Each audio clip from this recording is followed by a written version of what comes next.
저는 지난 시간부터 장로회와 교회에 대한 이야기를 여러분들과 나누고 있습니다.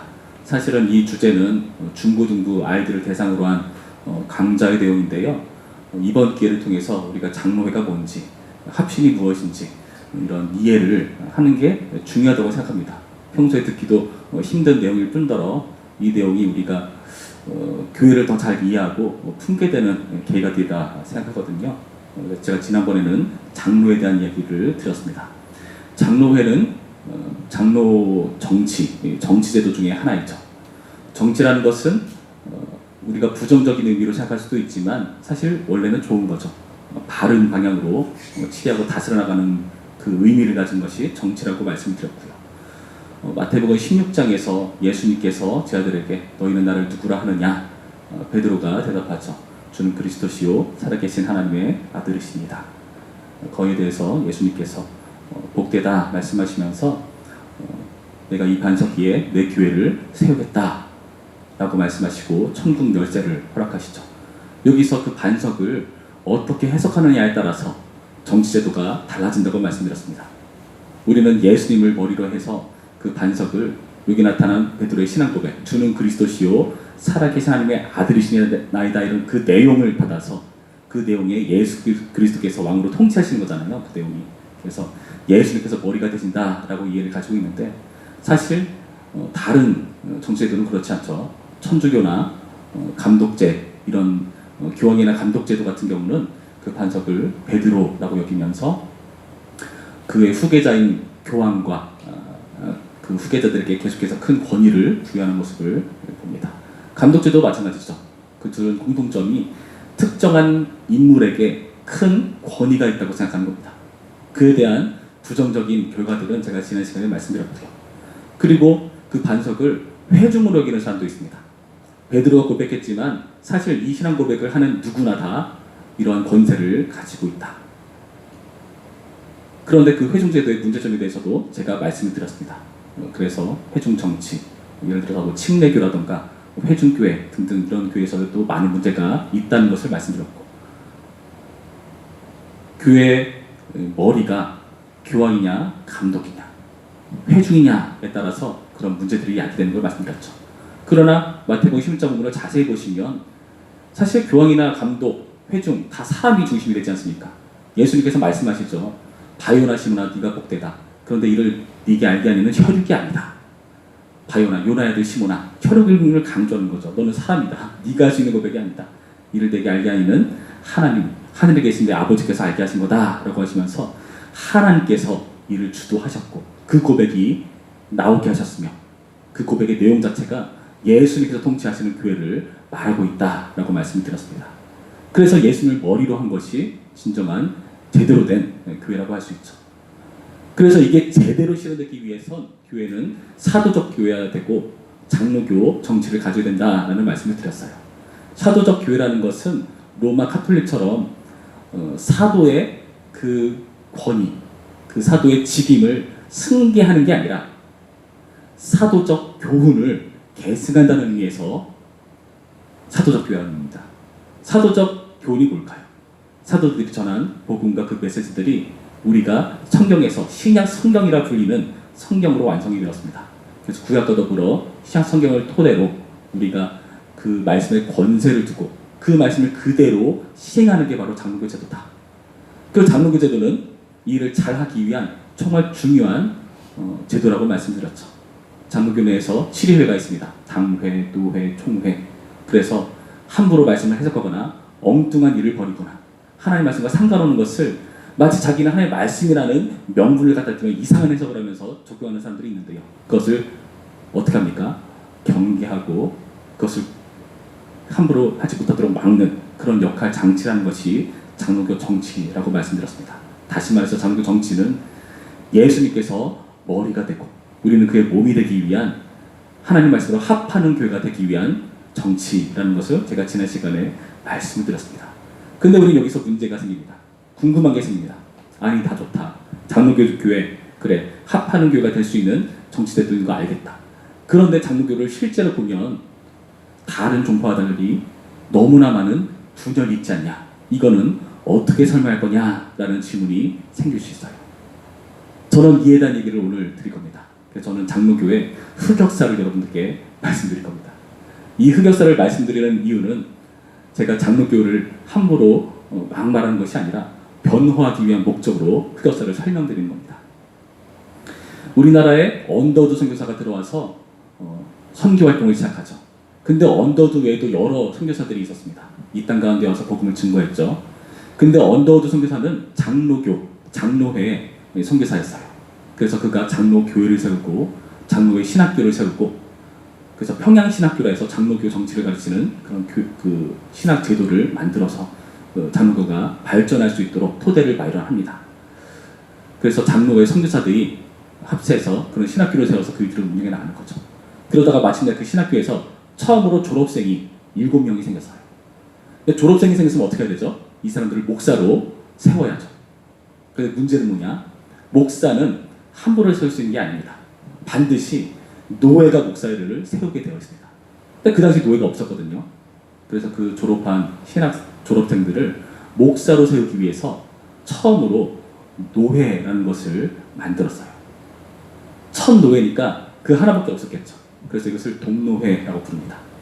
그러다가 점점 시간이 지나면서 장로교회가 발전하고 노회도 많아지기 시작해서 몇 년 되지 않아 총회를 개최할 수가 있게 되었어요.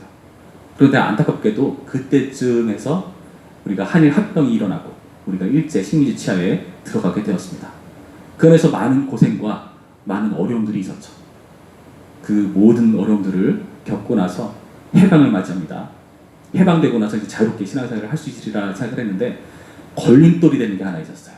그게 무엇이냐 하면은 신사참배 문제에 대한 회개에 대한 일이었습니다.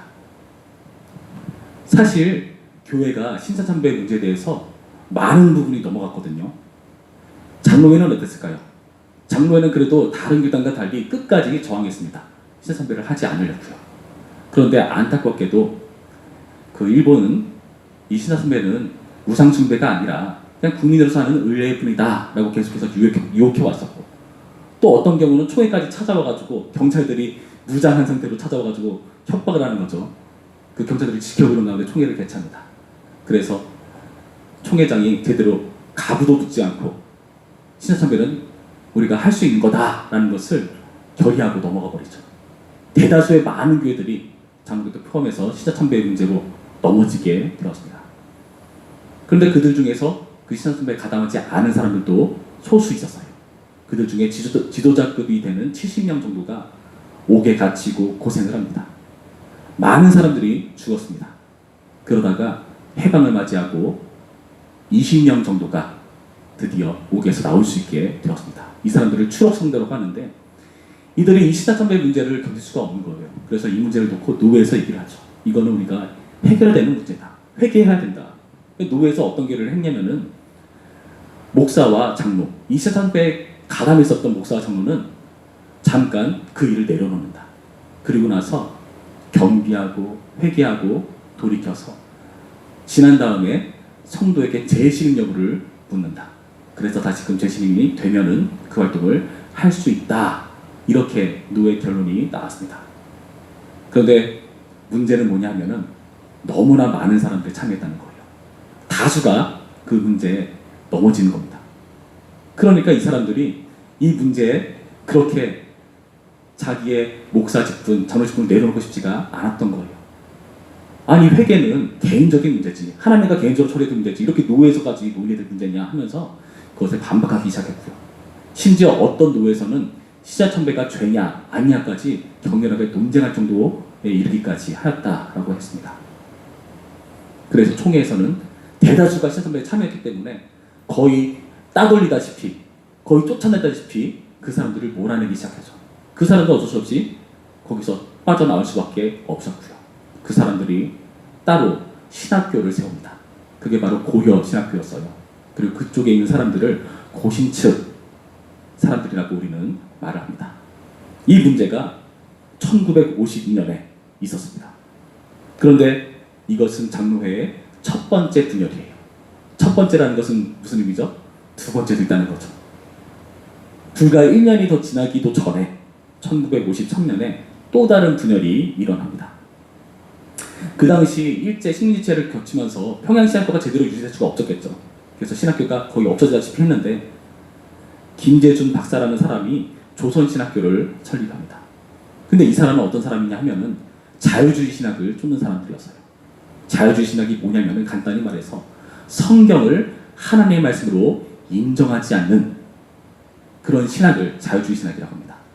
성경은 그저 인간이 써놓은 것이고 오류가 있을 수 있고 여러 가지 문서들을 짜집기한 책에 불과하다라는 인식을 가지고 있었어요. 비평적인 시각에서 성경을 바라보기 시작했고 인간적으로 해석하기 시작했습니다. 그래서 이 김재준 박사를 비롯한 자유주의 신학을 쫓는 사람들이 그 주석집을 발간하기도 했는데 거기에 많은 문제가 있었거든요. 근데 일제 당시 시대였기 때문에 그것을 특별히 언급할 만한 그런 여력이 없었는데 나중에 문제가 일어나는 거죠. 이 사람들이 조선신학교를 세웠는데 신학교가 이거 하나니까 사람들이 다 거기서 신학을 배우려고 찾아갑니다. 근데 공부해보니까 뭔가 이상해요. 이건 내가 배우던 거랑 다른데 여기서 신학은 이상한데 그 문제에 대해서 이상하게 생각하는 사람들이 생겨나고요. 이대로 안 되겠다. 제대로 하나님의 말씀을 가르치는 신학교가 있어야겠다라는 마음을 가지고 장로의 신학교가 세워집니다. 그러다가 총회에서 신학교가 두 개가 있으니까 이걸 하나로 통합하려고 노력을 합니다. 그 장로의 신학교도 잠깐 내려놓고 조선신학교도 내려놓고 신학교를 하나로 만들어야 된다. 이렇게 얘기를 했는데요. 장로의 신학교는 그 총회 제안이기 때문에 총회가 권고한 거기 때문에 그걸 받아들이지만 조선신학교는 순복하지 않습니다. 자유주의 신학을 끝까지 지켜나가려고 한 거죠. 결국 총회에서 이 사람들을 제명하기 시작했고 제명하면 어떻게 되죠? 치리를 한 것이니까 그것을 겸손하게 받고 회개하고 돌이켜야 되는데 이 사람들이 교만해졌어요. 우리를 제명해? 좋아, 우리가 따로 교단을 세우겠어 하면서 교단을 만드는 겁니다. 그래서 이 자유주의 신학을 쫓는 사람들을 그 기독교 장로회라고 합니다. 그리고 기존에 있었던 남아있는 사람들을 예수교 장로회라고 부르는 거죠. 이것을 줄여서 예장과 기장 이렇게 부르는 거죠. 여기서 끝나지 않습니다. 또 세 번째 분열이 일어납니다. 예수교 장로회 이 예장에서도 또 다른 분열이 일어나는데요. 그 안에서 세계교회연합회라는 것이 세계적으로 유행하기 시작했어요. 교회가 연합하는 거고 기독교가 연합하는 거니까 사실 장로회 취지에도 맞고 교회가 하나 된 노력을 하는 거니까 너무나 좋아 보이잖아요. 그런데 문제는 뭐냐? 이 사람들이 교리나 그런 중요한 성경적인 교훈 같은 걸 다 무시해버리고 교회면은 무조건 하나 될 수 있다 주장하기 시작한 거예요. 그래서 이 사람들을 흔히 우리는 WCC라는 단체라고 부르는데 이 사람들은 교파와 교리를 초월해서 모든 교회가 연합할 수 있다라고 말을 합니다. 심지어 꼭 예수님이 아니라 할지라도 어떤 종이든지 그 신을 잘 믿으면 구원을 얻을 수 있다라는 이상한 말을 하기 시작해요. 심지어 타전교회도 구원이 있다. 이런 말을 하기 시작합니다. 이거는 우리가 그냥 넘어갈 수가 없는 문제죠. 그래서 이 WC를 반대하는 측과 찬성하는 측이 심각하게 대립하기 시작을 하는데요. 그 대립이 너무나 심해서 이들이 총회를 따로 개최하기에 이르릅니다. 그들 중에서 연동교에서 총회를 개최한 사람들이 있었는데요. 이 사람들은 이 WC를 찬성하는 측이었고 승동교에서 총회를 개최한 사람들이 있었습니다. 이 사람들은 WC를 반대하는 보수적인 사람들이었습니다. 승동교에서 총회를 했던 사람들은 보수적인 신을 가졌기 때문에 신자참배에 문제에 참여하지 않았던 고신 측과 신학적으로 일치하기 때문에 이 둘이 합합니다. 그러면서 합동이라고 이름을 지어요. 반대로 연동 측에서 총회를 개최했던 사람들은요.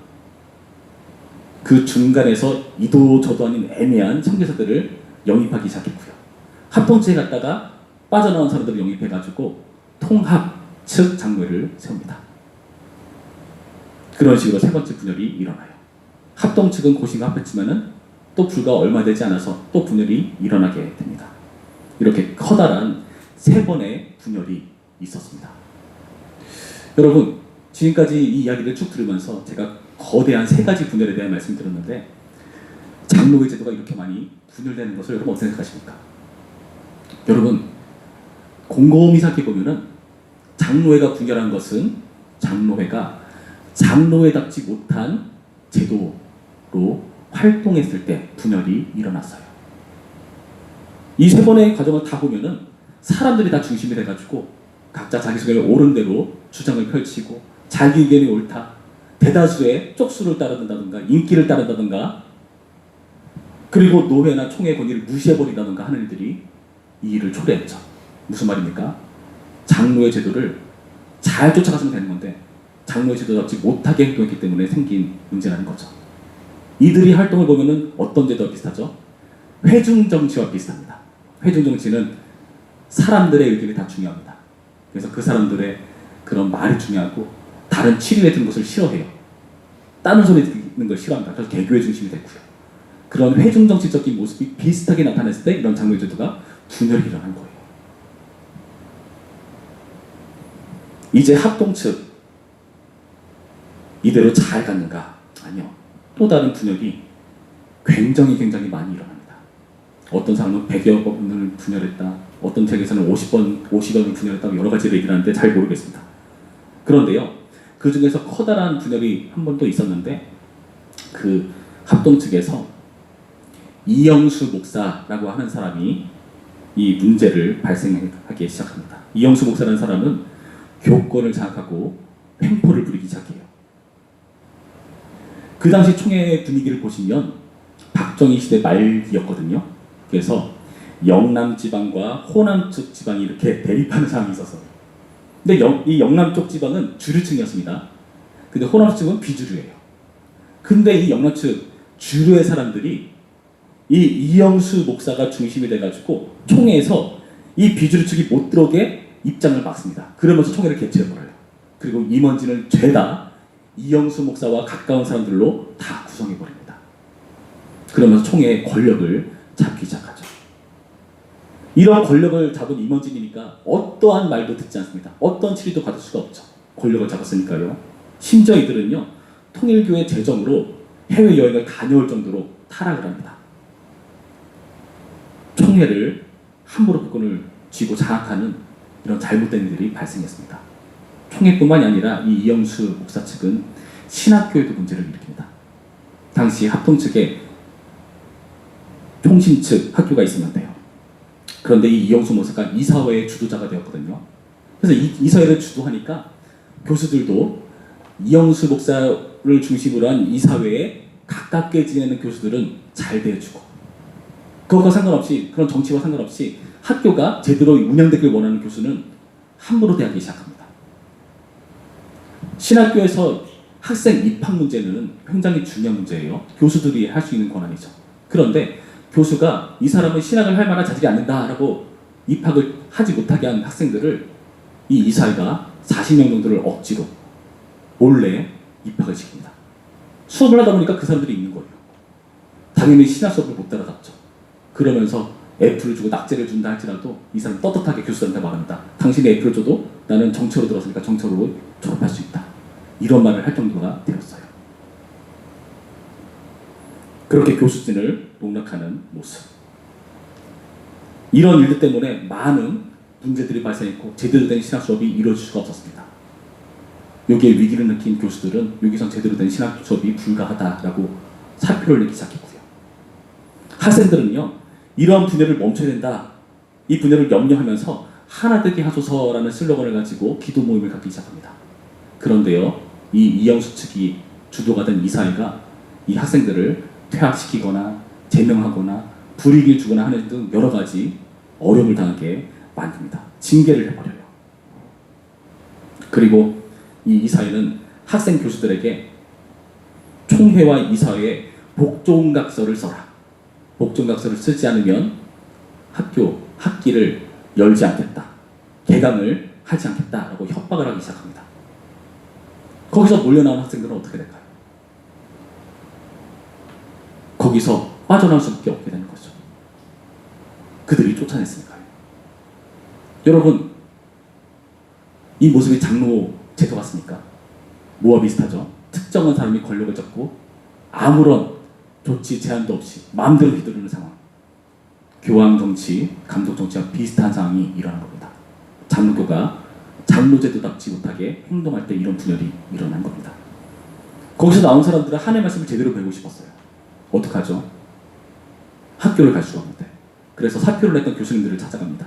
그 당시 최낙재 목사님, 신보경 교수님, 윤영탁 목사님 등등 실력 있는 교수님들을 모셔서 남서울교회, 홍절기 목사님이 심으시던 남서울교회에서 신학 공부를 하기 시작합니다. 거기서 공부를 하기 시작했어요. 그런데 문제가 생겼어요. 그 당시 전두환 정부였는데요. 이 전두환 정부가 교단별로 하나의 신학교만 있어야 된다라는 지침을 내립니다. 학교를 산 지 한 달도 못 돼가지고 이것을 문을 닫아야 될 상황이 생겨버렸어요. 어떡하죠? 그 당시 박윤선 박사님이라는 한국교회 대단하신 분을 모셔가지고 학교의 교장으로 삼았는데 이분이 학교 이름을 뭘로 짓느냐면은 합동신학교라고 했습니다. 사람들은 사실 합동이라 이름보다는 개혁신학교로 하기를 원했는데 합동신학교를 주장해서 그 이름으로 지었습니다. 왜 그러냐 하면은 분열되기를 원치 않는 거죠. 우리가 지금 이렇게 분열되어 있지만 다시 회복될 거다. 합동으로 우리가 다시 시작할 수 있다라는 그런 마음으로 신학교 이름을 그렇게 지은 겁니다. 그런데 얼마 되지 않아 학교가 문을 닫아야 되는 상황에 있었고요. 그 학교 출신의 학생들은 총회에서 거절합니다. 교회에서 받아주질 않아요. 그래서 합신 출신의 목사들보다는 사실 선교사들이 그 당시 더 많았습니다. 교회에서 사역을 할 수가 없었으니까요.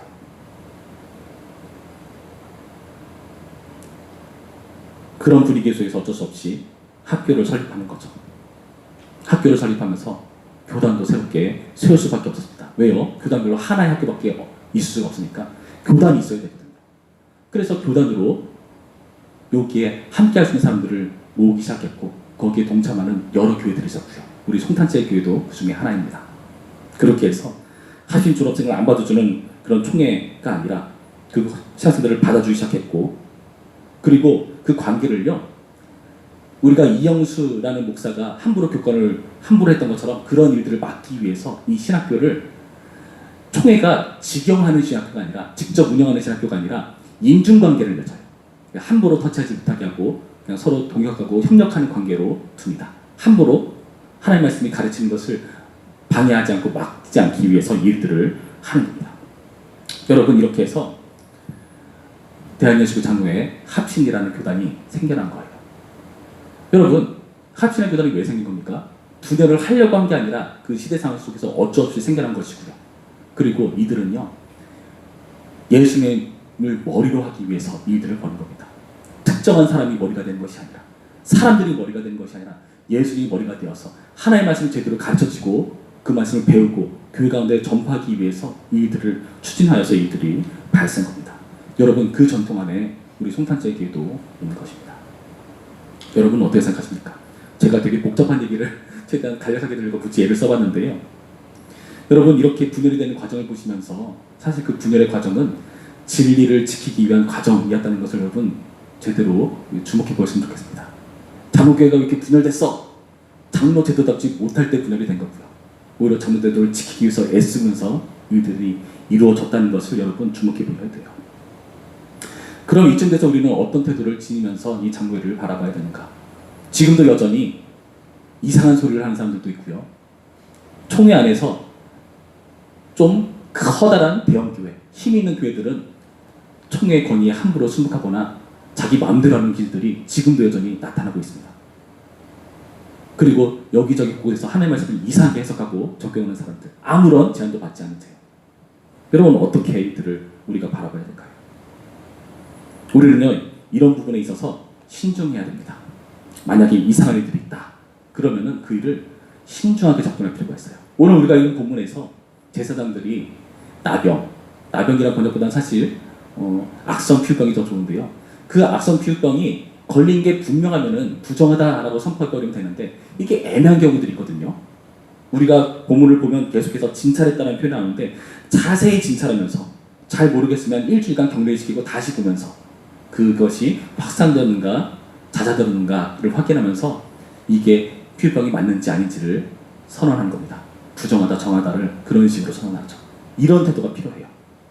총회에서 여러 가지 문제가 있을 때 그 문제를 보고받으면요, 이 문제를 연구할 수 있는 위원회를 구성합니다. 그래서 이상한 말 하면 이 문제에 대해서 한번 연구를 해주십시오라고 1년간 연구를 해서, 이거는 이단적인 요소가 있습니다. 이거는 이단이라고 할까지는 좀 지나치지만 그래도 위험하기 때문에 우리가 교류해서는 안 됩니다. 등등 여러 가지 위원회를 구성해서 결정을 내려요. 그리고 그 결정에 우리는 따르는 거죠. 제가 지난번도 말씀드렸지만 제가 이상한 소리를 하면요, 제 말을 장로님께서 당회에서 얘기 나누고 노회에 보고하고 총회에 올라가서 안석현 목사가 이상한 말을 하더라라고 저는 질의를 받아야 됩니다. 여러분, 이런 일들이 필요한 거예요. 그런 일들을 하는 것이 바로 총회이고 노회이고 당회라는 것이죠. 여러분, 이런 태도가 필요합니다. 신중하게 접근해야 된다. 그래서 이 일을 하기 위해서 한 영혼을 그냥 쳐내기 위한 게 아니라 얻기 위한 과정으로 일을 해야 돼요. 하나님의 말씀의 지식을 잘 가지고 있어야 되고, 하나님의 마음, 신중하게 공동체를 위해 한 영혼을 위해서 일을 접근해야 되죠. 열쇠 권한을요, 바리새인과 서기관들처럼 천국문을 닫아버리기 위해 쓰는 게 아니라 한 영혼을 얻기 위해서, 한 사람이 죄를 지으면은 찾아가서 말하고, 안 들으면 두 사람이 가서 말하고, 안 들으면 교회 이름 말하는 게 한 영혼을 쳐내기 위한 게 아니라 얻기 위해서 그 노력들을 해나가는 거잖아요. 마찬가지로 우리도 한 영혼을 얻고 구원하기 위해서, 회개하고 돌이키도록 하기 위해서 신중한 접근이 필요하다는 것을 여러분 명심해야 됩니다. 반면 신화적인 노선이 우리와 동일하다. 그럼 어떻게 될까요? 동일하면 우리가 하나 될 수 있습니다. 연합을 추구할 수가 있습니다. 실제로 합신 우리 교단이 총신 측과, 합동 측이죠. 합동 측과 고신 측, 신화적 노선이 같은 데가 계속 연합하려고 노력을 해왔습니다. 예전엔 대신 측과 하나 되려는, 실제 연합하려는 움직임들이 있었고요. 제가 막 이 사역을 시작할 때쯤에는 고신 측이랑 연합하려는 움직임들도 많이 있었는데, 이게 잘 쉽진 않아요. 사실 연합이라는 게 여러분 아시겠지만. 그러나 그 노력들을 하고 있어요. 연합하려는 노력을 쉬지 않아야 되고요. 그게 어렵다면 최소한 존중이라도 해야 됩니다. 그 노력들을 우리가 해나가야 돼요. 우리가 분열된 것을 다시 모으는 것은 쉽지 않습니다. 억지로 합하려다가 가지가 분질러지거나 망가지겠죠. 그러나 나무에서 그 가지가 벌어지고 가지가 하나씩 뻗어나가면서 여러분 어떤 일이 발생합니까? 가지가 무성할수록 이파리는 더욱더 무성해지고요. 열매는 더 풍성해지는 법이죠. 하나님의 지혜 같다는 생각이 어떨 땐 들기도 합니다. 우리는 너무나 하나님의 절대주권 얘기하면서 우리의 노력을 등한시하는 경우들이 있는데요. 때로는 다른 교단에서 그것을 배우기도 하고, 우리가 너무나 말씀 중심, 이거를 너무나 강조하는 건 중요하지만 너무 여기에 집중하다 보니까 사회 문제는 등한시하는 경우도 있거든요. 그런 데서 우리가 우리의 모습을 돌아보면서 중심을 잡을 수도 있고요. 여러분, 교회라는 나무가 풍성해지기 위한 하나님의 지혜가 아닌가 하는 생각을 저는 가져봅니다. 여러분, 오늘의 본문을 보시면서, 오늘의 말씀을 보시면서 여러분 장로 정치에 대한 이해가 풍성해졌으면 좋겠습니다. 그리고 이 장로회 안에서 어떻게 가는 것이 제대로 가는 것인가 하는 고민들이 좀 해소되었으면 좋겠다는 생각을 가져봅니다. 너무나 방대한 내용이라서 제가 정말 두서없이 정말 제대로 말했는지도 잘 모를 정도로 열심히 설명을 드렸는데요. 여러분, 정리하자면 이렇죠. 장로의 제도가 분열된 이유는 장로회답지 못한 모습을 보일 때 분열되기 시작했다. 그리고 우리가 장로에 대한 모습을 갖춰나가기 시작할 때에 우리가 지금 있는 자리에서 하나님의 나라를 이뤄갈 수가 있다. 우리와 신학이 다르면은 신중하게 접근해야 되고, 우리와 신학적 입장이 같다면은 연합을 추구할 수 있어야 한다. 그리고 그 안에서 하나님께서 일하시는 풍성한 교회라는 나무를 이뤄가실 하나님의 역사를 우리가 소망 삼을 수 있어야 한다. 여러분, 이러한 큰 그림을 여러분 마음에 새기시는 오늘의 말씀이기를 주님의 이름으로 축원합니다. 우리 시간 들은 말씀을 생각하시면서 함께 기도합시다. 주님, 우리가 장로에 대한 이해가 풍성해질 수 있도록 인도하여 주시옵소서. 장로회라는 것이 하나님의 말씀 안에서 합하기 위한 교회이고 하나님의 진리를 지키기 위한 교회라는 것을 함께 살펴보았습니다.